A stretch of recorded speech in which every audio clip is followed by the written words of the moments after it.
Bueno, licenciada, somos el grupo número 12 conformado por María Orozco, Elian Piguades, Samantha Rivera y mi persona, Joyce Rodríguez. Nosotros vamos a hablar sobre la interacción biológica. En este momento, pues voy a hablar sobre las comunidades, interacciones entre especies. Ok, pues una sociedad biológica se fundamenta en especies que van a interactuar entre sí y que pues en la mayoría de los casos acostumbran a vivir en cierta área determinada.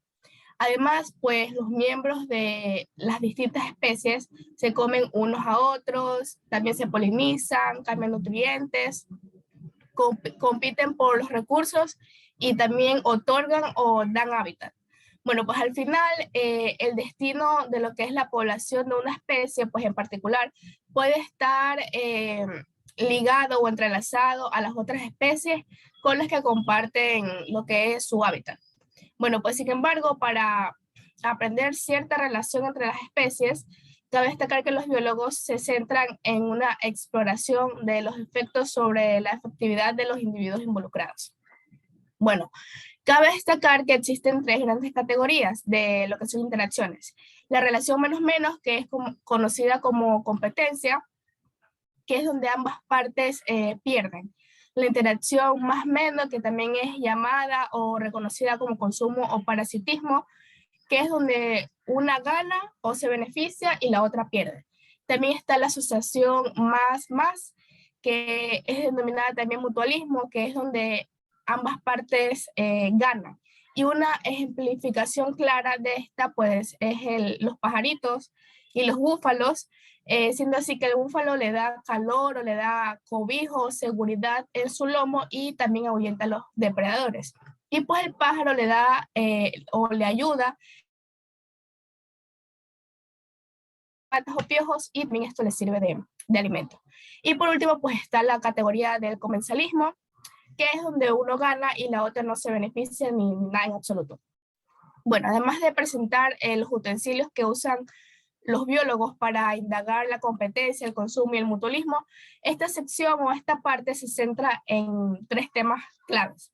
La interacción entre especies que puede afectar a la distribución y abundancia de una especie, las especies que actúan como agentes de selección natural y las consecuencias de la interacción entre especies son dinámicas y condicionales. Yo les voy a hablar sobre el consumo. ¿Qué es el consumo? El consumo es una interacción que ocurre cuando un organismo se alimenta de otro organismo. En este caso lo vamos a dividir en organismo A y organismo B. El organismo A se alimenta al organismo B, por lo tanto, él se beneficia de esta interacción y esto quiere decir que para él es positiva. En cambio, el organismo B, que se convierte en alimento, es totalmente perjudicado. Esto quiere decir que para él es una interacción totalmente negativa. Es por ello que a esta interacción le podemos dar el símbolo de negativo o positivo. Esta interacción se divide en tres tipos principales de consumo, los cuales son la herbívora, el parasitismo y la depredación.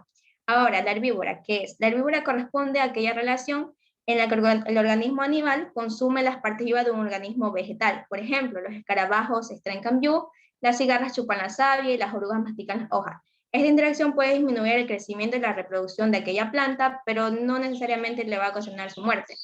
El parasitismo. El parasitismo ocurre cuando un parásito consume cantidades relativamente pequeñitas de un tejido nutrientes de otro individuo llamado huésped. En otras palabras, la asociación que establece entre una especie parasitaria y otra hospedera. El parasitismo suele durar bastante tiempo, pero esto no necesariamente va a ser mortal.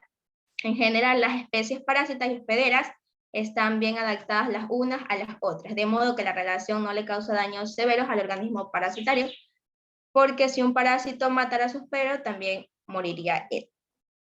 En lo que es la depredación, esta es una relación en la que una especie animal, en este caso el depredador, mata y come individuos de otra especie animal, en este caso el que se considera como la presa.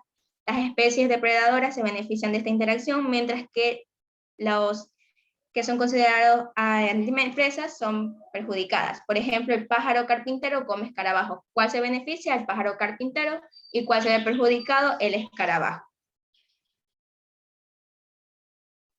Ya, yo voy a hablar sobre lo que es la competencia. La competencia es una interacción biológica muy analizada por los investigadores debido a su gran importancia en lo que es la teoría de la selección natural o como conocemos como la teoría del darwinismo.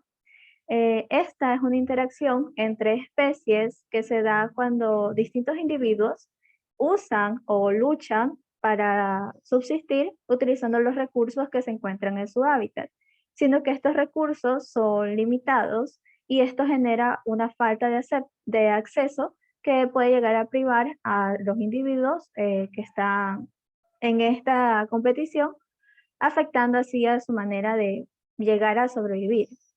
Y como se mencionó, esta interacción posee una gran importancia en lo que es la teoría de la evolución, ya que varios aspectos, varias características se generan a partir de esta, debido a que en el momento que se compiten, los individuos pueden llegar a formar ciertas características, pueden llegar a generarlas para ser favorables al momento de la lucha por recursos.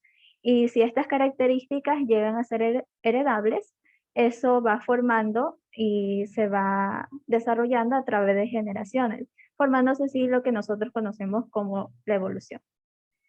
Además, la competencia, como sabemos, no es netamente una lucha de recursos, sino que esta posee varios tipos, varios tópicos que se generan a partir de esta, como por ejemplo tenemos la competencia intraespecífica, que es la que se da por integrantes de una misma especie, eh, y esta es la que posee en sí mayores oportunidades de evolucionar, de generar características para que se dé la selección natural.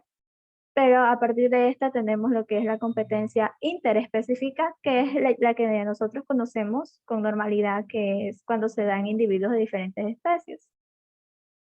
También se sabe que la competencia empieza desde un concepto que nosotros le llamamos nicho, el cual es una gama de necesidades de la especie, es como una lista de los recursos que necesita una especie, eh, y además que este concepto se lo puede llegar a interrelacionar con la competencia interespecífica, en la cual los nichos de dos especies chocan y dando una interacción de menos y menos, debido a que cada especie al final tendrá menos recursos para llegar a subsistir de lo que normalmente suele tener. Como conclusión tenemos que las interacciones biológicas, además de ser un tema interesante e importante, estos nos prestan un conocimiento sobre los estudios de la biología, ya que muestra cómo individuos de nuestro mundo, de diferentes especies, se relacionan entre sí. Esto ya sea de una manera favorable o desfavorable para cada individuo de cada especie, siendo que esto nos enseña a nosotros las diferentes formas de interacción de las especies que conocemos.